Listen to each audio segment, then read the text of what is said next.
Welcome to the Modcast, the official voice of the MOD Sales Academy. I am Michael O'Donnell.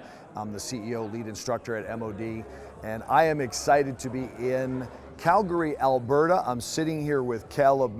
Kaleb just came off the stage here at D2D Canada, the very, very first one. So Kaleb has spoken at that first one. Kaleb, I have to tell you, I was sitting in the audience and I was very glad that I was there because I was hearing things that I was there to kind of support you, and I wanted to, hey, terrific. I wasn't expecting to get as much as I received from what you had to share, so that was fantastic. What was it like being up there and sharing with D2D Canada?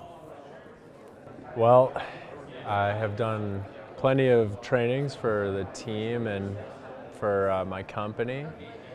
But that was pretty nerve-wracking to be quite frank with you. Yeah, like when Sam hit me up a few months back and asked me to speak there, I was super pumped, and then as the days got closer and closer, the more nervous I got. But I think that I shared some real value with the people that were there. People have been talking about some big events that have gone on here recently, and one of the comments that have come from that is about courage. Courage takes no credentials. It doesn't take bravery. It doesn't take any experience. It just takes saying yes. And when you get the call from Sam Taggart saying, we want you to be on stage, you've obviously demonstrated some abilities and results. We'd love to have you get on stage and share. When you get that call, you need to say yes, and obviously you did. Are you glad you said yes? Yeah, I'm glad I said yes. It actually started back in on a league trip in Hawaii where Sam was going around the room and asking people like where or when in this industry do you make it? And I said when I speak on stage at Door to Door Con. And then later in the year I saw him at SolarCon again and asked him about it, and he kind of made like a slight movement towards that I could potentially be one of the people on there, and he just told me to design it, and then yeah, that's kind of what happened. So you called me when you got that call to say be on the stage at D2D Canada. Sam Taggart asking you to do that. That's an exciting time, but you really were sincere about wanting some advice about that, and I told you to show up and tell the truth. Dude, I didn't mean really like tell the truth like to that extent. No, I'm only kidding. There were people that were moved by how vulnerable that you were, and you know what was the experience of being on stage and then being that vulnerable, telling the real Kaleb truth? It felt almost like liberating to tell that truth to everybody, because I've been to a few events now, and watching a lot of the trainings and knowing some of the people, I wish that they had told a little bit more of the truth, right? Because that's what I have learned from them. And I really just didn't want to put on a front for this at all. And I just, when you told me to show up and tell the truth, I took that so seriously. I was like, I'm not gonna show up with any ego, just straight up tell people how it is, and if they like it, cool, and if it rubs some people the wrong way, then whatever. Yeah, and I tell you, it was a different talk than I was expecting, and you'd actually even told me something about, you know, what the things you were working on talking about, but I was expecting you to talk more about what a great salesman you are and how you have such great results selling solar, and you went in a completely different direction. And you were showing up talking about what a crappy manager and leader you were at one time, and then what happened and what it's like now. That's how I was taught to share with people, by the way, in the 12-step world, right? To connect with people who are not in a great place. And you share with them what it was like, and then what happened, and what it's like now that you've gotten some real constructive help. What were some of the constructive things that really helped, and what was it like really being vulnerable about being selected as being a leader? And do you think that happens a lot, that people get selected to be a leader because they're great salesmen and they try out being a leader and they're not necessarily very good at it? I think it happens too much. Is that, like, I think that I didn't deserve a leadership position when I first got one, and it was pretty well solely based off of me crushing it in sales, but I was not a good manager at all. I was not a good leader. I was a good sales rep. And I wish that, I'm grateful for the opportunities I got pushed into, because I got pushed into management when I was 18, just turning 19 years old, like within my first year. And I wish I had more years on the ground under somebody else's direct management leadership before I became a leader. And I think that was a cause of me going through a lot of the downfall and losing a lot of the respect that I did lose, because I just didn't have that experience. And then getting pushed into it so quickly, I also feel like I was too much of a hothead and wasn't able to really learn the lessons that I was supposed to learn. Does that make sense? Yeah, that makes absolute sense. And in fact, I think it happens a lot, especially people who are, and I think you have this to some degree, sort of a natural born salesman, right? So it's not like it took you decades to master being a good salesman. You started out in sales, were doing pretty good. And so you got asked to be a leader early. And I've had that same experience. In fact, I don't really have much experience at all with working for people I consider to be great sales leaders. So I really didn't get a chance to learn from them. I've had to go to other places to learn and be at D2D and get around other leaders and work with Sam Taggart and other leaders as well. You talked about, and this is what I think happens to so many of us, we come in because we're making great money, because we're having great results, and then we get asked to be a leader. And we lose. You said, losing the thing that made you affluent and pickable. And you said you learned that lesson, earning without leading. What do you mean by that? Earning without leading is, well, for me, what it looked like was I had a false sense of what leaders do is once they quote unquote make it, they sit back and collect, right? And we see that a lot in the industry, especially. It was different. Well, you see people try it. You don't see that many succeed at it. Yeah. They think that's what's going to happen. You see it happen. You don't see it last. Right? That's true, right? And it's a little bit different in a space like, I was in fundraising and cleaning products and alarms before I was in solar. Let's call a spade is that you can't be an alarm manager and completely live off of your overrides unless you want to live like a very normal life, right? But you could have a good team in solar and you can live off of that money for sure, 100%. And I think that was the problem, is that I didn't learn the lesson before coming into solar, and then as soon as that money started to really hit, I was like, why the hell am I still on the doors, right? And I just backed off. And you talked about losing credibility and losing the room. Yeah. What did that look like? What did it feel like?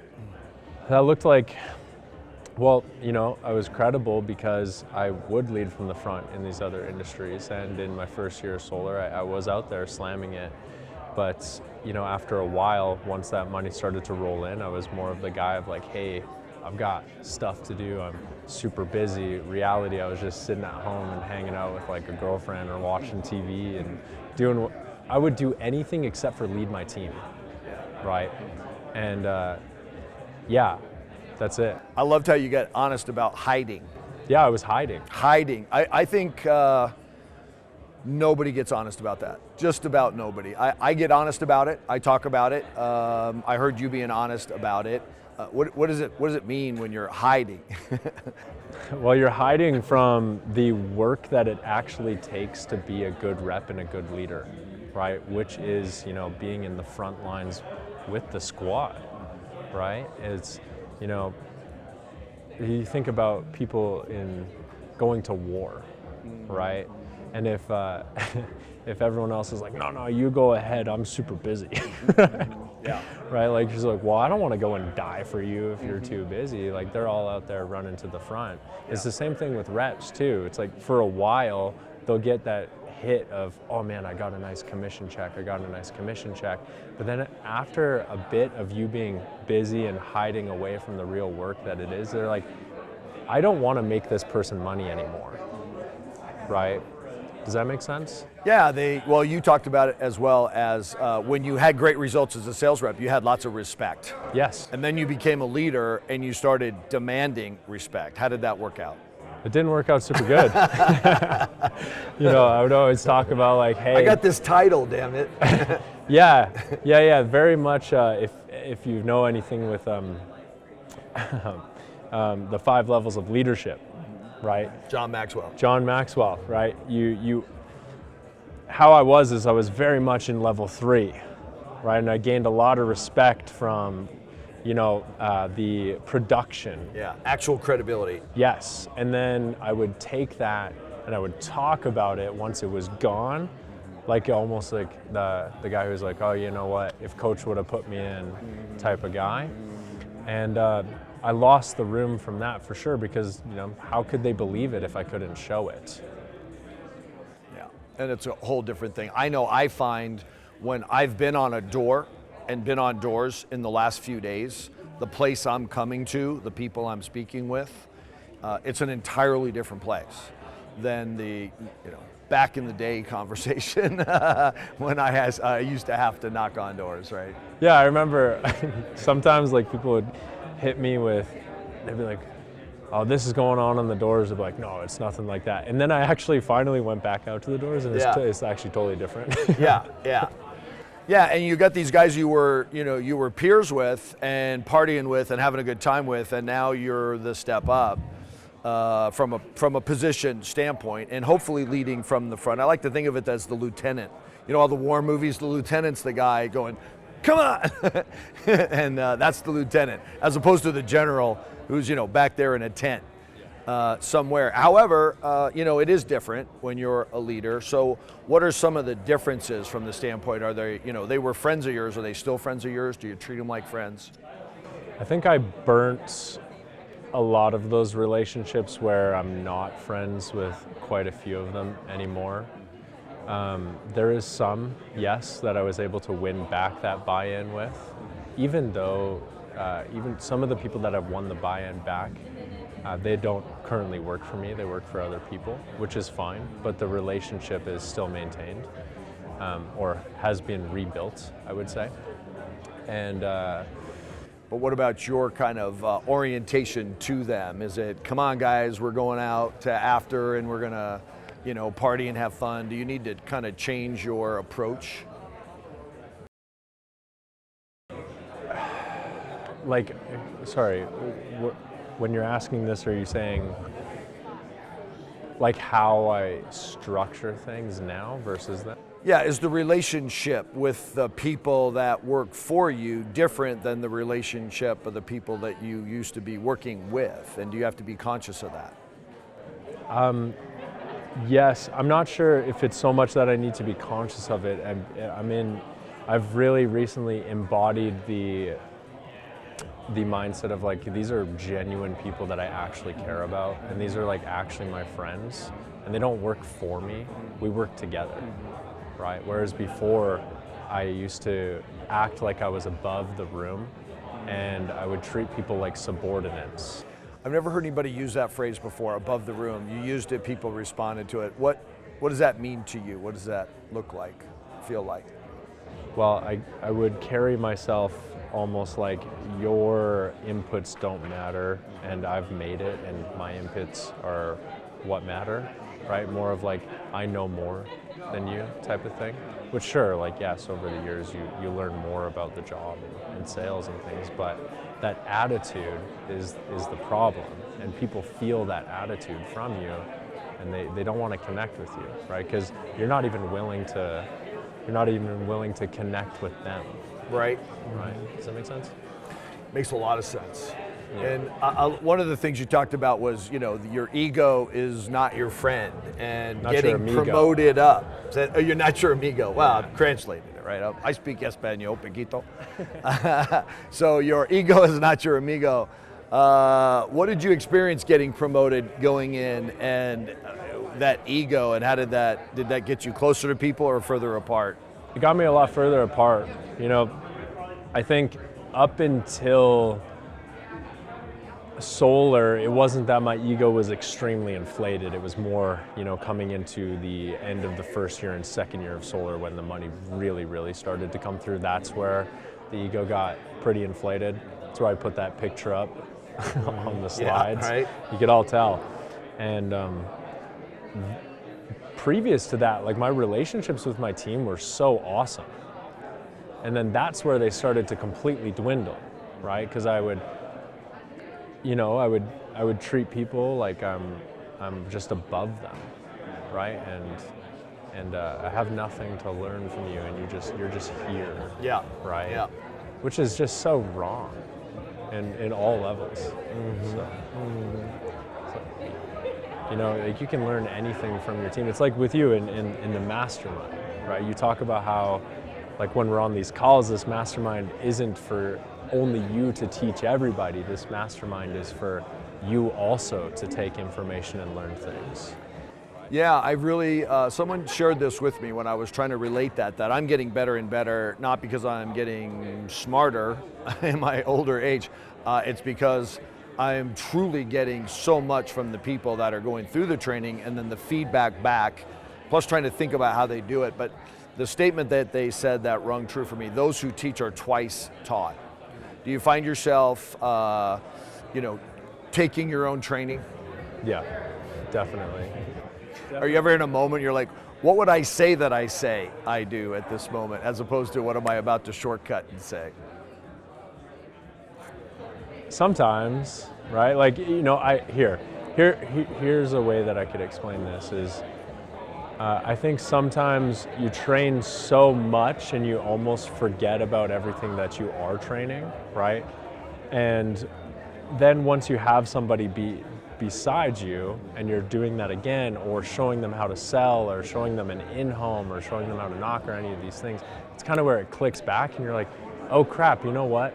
I haven't been doing that on my own self, and you bring yourself back to that spot. So there were people that were really touched by your talk today. Like somebody was literally sharing, had tears. Yeah. I had somebody come up to me after, who you know really well, and just get super vulnerable. Talking about being honest and having that help people. But I think there's a real commonality to, okay, I got into sales and I did good. And then somebody said, okay, you're a leader now. And no one ever really showed them how to do that. And them experiencing a lot of difficulty, struggle, and pain. What was your experience? Well, I'm going to explain it from this lens, is that, how I got into leadership quickly was that the company I was with just had these targets that you had to hit, right? Just like sales targets, right? And there wasn't actual leadership requirement targets. It was more of just like, hey, you hit this much amount of sales, then you get promoted to this point. And I think that's actually a problem. So you're kind of trained to be looking at KPIs. Yes. Yeah. And I think that's a big problem in the industry that could actually, I think it could use a lot more work, and some people are. But I would have done so much better, and I probably wouldn't have fallen so hard if there was leadership KPIs alongside the sales KPIs, right? And it's like, hey, you have to grow this many people, they have to be retained for this long, the relationship must still stand. Good point. Right, and then you must turn them into a leader as well. And once you turn them into a leader, then you can move up in leadership. Does that make sense? Yeah, that makes a lot of sense. And I think you're the only person that I've had actually share about that. So I wrote down in my notes while you were sharing, while you were talking, I've had you be a guest instructor on MOD, Sales Academy, and I wrote down in my notes on sales, how to do sales. And I wrote down in my notes, have Kaleb put on, be a guest instructor on how to lead a team. And you talked about running into all those difficulties and then sort of having a moment where you realized that it wasn't going well. You referred to that as your kind of man in the mirror moment. Yeah, my facing God moment. Yeah. Yeah, well, for me, it was, years of doing awesome and teams cranking out and my own sales and commission checks are really big. And then, by the end of this year, once I got super inflated and let all that respect get lost, I was filling out a report, like a weekly sales report. It's great. I didn't talk about this on stage, but I was doing this while dudes were out in the field and it was cold outside. And I was in my house filling out these reports, right? And I looked at it and I was like, is this all that I could amount to? Earlier in the year, the list of reps I had to fill out was this long, and now it's this long. And the numbers, the attrition. Yes, and the numbers were this big, and now they're this big. Yeah. And I was like, man, is this all I could really amount to? And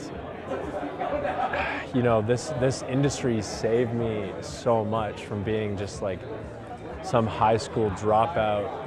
Nobody thought I really had too much going for me to making hundreds of thousands of dollars. And I was like, how did I let this thing, the only thing that I had, slip away because of what I wasn't willing to do and what I allowed my victim mentality to bring me to the place that I was in. Yeah, I talked about courage, and all it takes is saying yes, which is willingness, which is just you should refer to the willingness. You were talking about once you hit that spot and realized that you just didn't innately have everything it took to stay on track and to do the things and know what those things were, that you became willing, and you talked about proximity and getting help. What direction did you go in? What did you find? Well, I was like, okay, there's a few things. I was like, okay, there's help in my company, that's great. I've been around these people for a long time, and they're awesome, and they're great you have leaders. Spectacular leaders at Firefly. Spectacular leaders, and there's a lot that I can learn from them. But I was avoiding their advice for a really long time, so I didn't want to just, and I would, take their advice and then not do it, right? I wouldn't lead on it. So my thought was, how do I get into different rooms and the biggest rooms and around the biggest people so I could just go and prove to my leaders that I can actually make this change and then come back for their advice because they were already probably sick of me not taking it, right? So I jumped on a call with Sam, and he told me about the league, okay? And he told me, he's like, yeah, it's $10,000 USD. And in my head, I was like, that's right, you guys don't use the same money. Yeah, we don't. We have monopoly money, right? It's plastic and colorful. But I quickly did the conversion, and it was like nearly $14,000 or so. Holy smokes! I didn't realize it was that different. Yeah, well, at the time, it's better now. Thank goodness. Good. But it was a decent amount, and it was scary for me because I was so used to going out and buying all this crap to try and impress other people, but now I was investing into myself. And I knew that the only way that I would take value is that if I really took the responsibility in order to take it and learn from it. So, Sam's a good closer. Closed me right there on the spot. I've experienced that. Yeah, got closed and I did it. And I immediately, I got set up to go to Door-to-Door Con.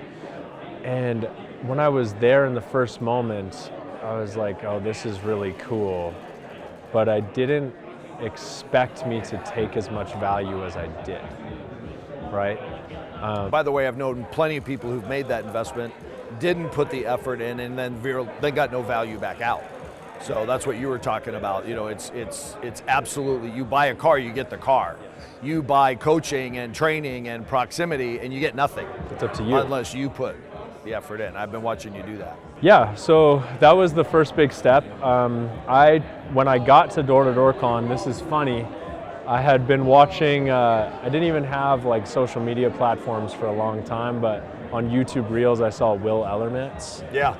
Back when he was Snapper Academy. No, this is Gloomy Bros, Before, way yeah. back. Uh-huh. And I was like, I gotta know that guy. So Right. When I got to Door-to-Door Con, I was like, hey, how do I get in these rooms? I forced myself into going to talk to all of the people that I genuinely thought were really valuable. So I immediately got into the face with Danny Pesci, someone who I knew, and he's helped me a lot this year, and Will. And it was really hard to talk to Sam because he was just totally slammed. Yep. But I did end up getting some good conversations with him. And then you and I met at the dinner. And that's the picture of us. We were at the white parties. We got a Yes. picture of you and I in our white garb, right? yes. And when I learned from you, or what I learned with that proximity is power is like, I didn't know who you were, right? But I had learned like you're the owner and the VP with your solar company, and you're also going out and doing, you know, golden doors and double golden doors and all these things. I thought to myself, I was like, how am I hiding from the work, pretending to be busy, when there's guys out here who are genuinely extremely busy and actually getting that work done. So yeah, and we had talked about you having assistant. I talked to Nick about that too, so I focused on, all right, I can't hide in the work, I can't pretend to be busy. I'm gonna go and get an assistant to delegate my busyness, get back out there, knowing that there's other people who are busier than me. I've had a lot of people reach out to me over the years, and even just sort of in the beginning when I didn't even have social media, they were finding ways to get a hold of me. But I have been out knocking doors with very few of them, and I've been out knocking doors with you because I was in Canada to do an event, and somehow you were relentless about getting into my text thread and getting me to respond. And then I'm here in Calgary. Would you go knock doors with me right now? And I'm like, golly, I can't say no to that.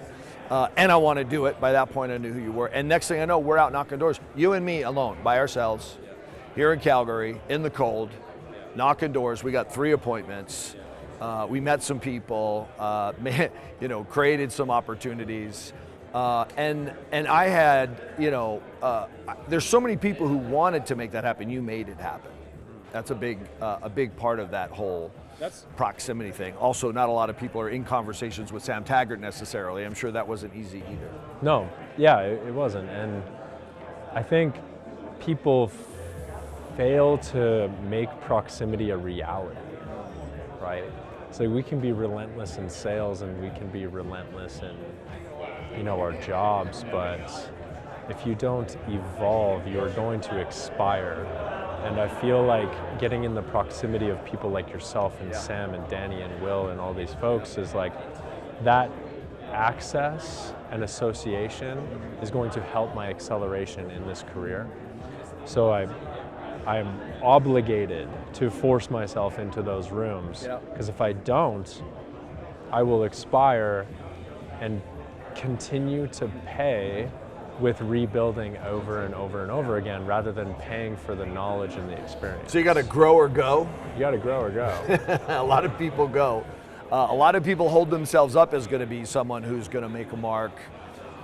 And certainly I could have met you that day and never heard anything about you ever again, right? We could have met and spent time, but that's not what happened. I see you every day in the MOD Academy. I see you posting kilowatts every day in your thread, into our MOD thread. I see you getting, awarded for having been a lead from the front performer. So I understand you were just the recipient of an award here. What's the award? Maple Door Award. How do you get one of those? What's entailed? You got to do 25 solar sales in 1 month. Okay. Yes, I did 32. All right. Yeah. Yeah. And you were talking about how many of those awards? Are there multiple awards handed out? Or is there other members of your team? What was the number of awards you were talking about? Yeah, so in the direct downline team, we have me and Mike. So Mike Ruddy's my co-regional. Yep. We have a total of 6. 6 folks that qualified for 25. Not 6 folks. We also have one person who makes up for 3 of them. Oh, okay. They had 3 months with 25. No. He did triple. He did triple in 2 months. So it was a month and a half total. Okay. He, I think, was 78 in a month and a half. Oh my God, so actual, just complete busted through the stratosphere. Biggest shout out to Jake Montgomery for that. That's like the most insane thing I've ever seen. Yeah. It's got to be the best solar guy in Canada at this point. And that's why I was just on the panel with Jake. Yes. Talking to the whole conference about solar. He had some awesome things to say. And it's interesting, there's different styles. He's a 2-3 visit follow-up guy. I'm more of a, today guy. But, coming and learning from different people. And someone else talked about today, it's not about the script. It's about understanding, what you were trying to accomplish with the script and then getting it into your own words. So, but congratulations on winning the Maple Door Award. You've won a number of other awards. You got, I think, many awards coming in the future. So it's exciting to hear about that. So we talked about the proximity at the upper level. Something you shared today, and I've had some feedback from other folks, was as a door-to-door rep, you decided you needed an assistant. Yeah. Yeah, how'd you get that idea and how's that worked out? For the life of me, I can't remember this guy's last name. Even though I look at his social media like almost daily. Yeah. His name is Nick. He's with Spartan. He was on the solar panel at Door to Door Con in Salt Lake. And after that, I walked up to him. Finally, people weren't surrounded around him.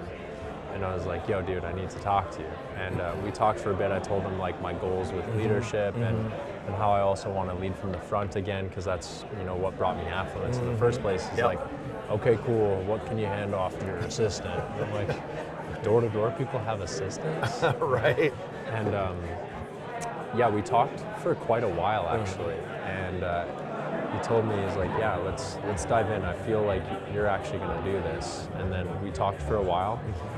As soon as I got home, I actually got an assistant like the next day. And I fortunately knew somebody who was an assistant in solar, or an admin in solar who wasn't working. So I was like, yo, what's up? Let's do this. And yeah, I delegated everything that I realistically could delegate to her and paid for it, right? And me paying for that, just like access to the room, will accelerate my actual work that needed to be done. Yeah. Right? I knew that I needed to be back on the front lines and return to the source, but I couldn't do that if I was swamped with, freaking interviews and onboarding and cutting turf and just all of these things. And I would imagine you may not be gifted at some of those things. Oh, I'm just terrible. Yeah. I'm only good at a couple things. Luckily, those things are highly valued and well paid, but there's so many things I'm not good at, right? And, it's funny, I've met the lovely young lady that you've been accompanying with you, and she happens to be a ballerina, so she's maybe not available as an assistant, but you'll hear the significant others of entrepreneurs. So, well, yeah, that's basically a trap to end up as the assistant to the leader entrepreneur. And that's what happened. My wife, Marcia, was a full-time nurse and had a wonderful job. And as this thing started to explode, and I'm just overwhelmed with, tasks that have to be done, and the amount of money she was making compared to what we asked ourselves the question, if I wasn't having to deal with these things, or let's say they were handled well, how much more money would we be making? And it was a no-brainer to have her retire from being a nurse and come on board full-time to run my sales team, admin, administrative. Today, she's pretty involved. She runs our real estate business. My daughter, Catherine, who's also done sales and setting. She was my first setter, right? So talk about proximity. You, get in the truck. You're my setter. She's now my full-time admin for my personal sales. So yeah, I just don't deal with stuff after I walk out of the house. She deals with all of it. She knows how to do it. She's sold before. She knows everything. She's the mom of my first granddaughter, so it's a perfect job for her at the moment. But she's my full-time assistant for that. And then I have, Diane, right? She's the assistant who runs. She started out as my social media assistant. She's now the, VP of administration for VP for MOD Sales Academy. And then I have Paula back in my Sun Solar office as the VP of Sun Solar Sales. I have a full-time admin there. So the three of them like to talk about that to keep Mike halfway standing upright, moving forward without blowing stuff. It takes a village. I have a village. I have a whole group of assistants, right? And Brad Lee talks about this. If you listen to Brad Lee, He's like, entrepreneurs and leaders complain about the fact the one thing you can't buy is time. And he's like, that's wrong. You can buy time. Find someone who's terrific and excellent at the work that you need done and buy their time and pay them well. And then realize, if you're not doing work that you're able to pay, and we've got our social media guys here today. I noticed you're followed around by your social media guy. If you can pay somebody X dollars an hour, that creates a multiple of that in value, you're both ahead. And that's a great lesson. I think there's a lot of value into, paying for that as well, right? I think a lot of leaders in the industry fail to recognize that they aren't good at a lot of things. Right. And there is that other manager in your company who is really good at that, and you guys have the opposite skill set. Yeah, which is another asset you can leverage. And I think a lot of people are too inflated to want to co-manage up or co-region up in order to really fill the gaps together. And what I've seen by doing that with Mike is that we have exponentially grown because we're filling each other's flaws too, right? So there's, yes, pay to delegate and get in the system, but it's also proximity with huge people and people who are way farther ahead than you is great. But what about right now, who can I team up with to bring this away further ahead too? Yeah. So that's, you've been able to really take that in and to use that to your advantage. Going forward, you're now someone who's known as actually producing results. You're known as someone who's been able to lead teams. What's your ambition, for the future? Where are you looking to take this, career into the next couple of years? What do you see yourself? Yeah, so for me, I would like to get into owning a lot of doors. Right, that's a big thing. Knock doors, buy doors. Knock doors to buy doors, and it probably sounds. Did you see some of that yesterday when did. we were doing the 9-figure mindset? What did you see? Well, we were actually talking about it on Friday. Yeah. Friday on the call. We did, right. In the MOD Academy we talked about it, but I spoke about it yesterday. Yes. And, well, for me, in my future in this, it's, it likely will change over the years too. Like you had said, yours had changed and, it's grown bigger and bigger. Right now it's, for me, I want to knock doors to be able to buy multiplexes and get into larger real estate deals. And, but also creating the vision with my team of, hey, this is where we're going. Solar is not going to be around forever, and it's here right now, and it's really good. That urgency. Yes, and it's here right now, and it's really good right now.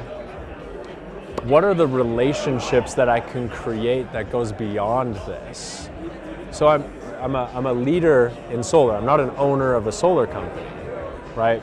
But I work with this team, and I'm creating relationships with this team that can potentially become large-scale business relationships if we create this really well together too. Does that make sense? It makes a ton of sense. Right, so it's like, I really cast a vision out to my people of let's crush this together.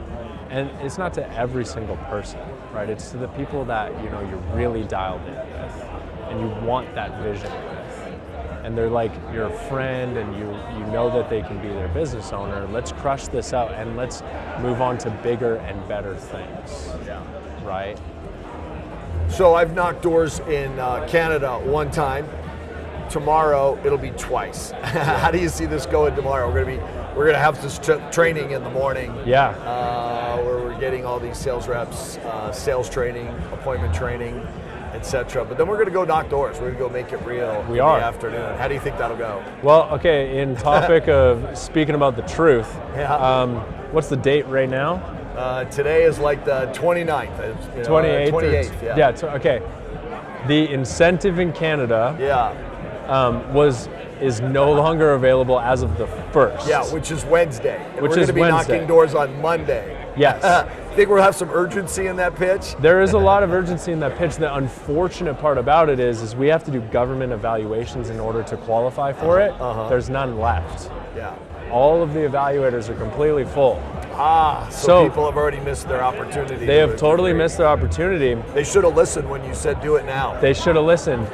So you and I are actually going to be the first people in Canada to go out there and knock, with this incentive being totally done, and literally creating this process on the doors, right? That's a brainstorm right there. Yes, because every company and everyone has great leaders, and they've figured out like how they're going to do financing and all of those sorts of things. But everybody's been here all weekend. We're actually going to go out and slam it on the very first day. You heard it here, breaking news. We're going to figure out the pitch in Canada. Yeah. Interestingly enough, in the United States, the big beautiful bill has brought the residential tax credit to an end. And while it must be, you'll be able to receive it if it's installed before December 31st, we are right now, as we speak, running out of the time slots available to get you installed before that. So Canada and the US actually have that in common right now, that October is really the beginning of the new look in how solar will be presented and sold and financed. So it'll be exciting. I'll look forward to doing that. I'll be looking forward to seeing you in the MOD Academy every morning. It's been exciting doing that together. And congratulations on your Maple Door Award and you being so well received, speaking for your first time at a big conference like this. So Kaleb, thanks for joining me here today. I look forward to the rest of the conference, seeing you tomorrow and knocking doors. Yeah, it's going to be awesome. Thank you so much for pushing me hard to get this done this year. You have responded well, my friend. You keep at it, keep it up. I'm looking forward to seeing where you go. That's awesome. Thanks, man.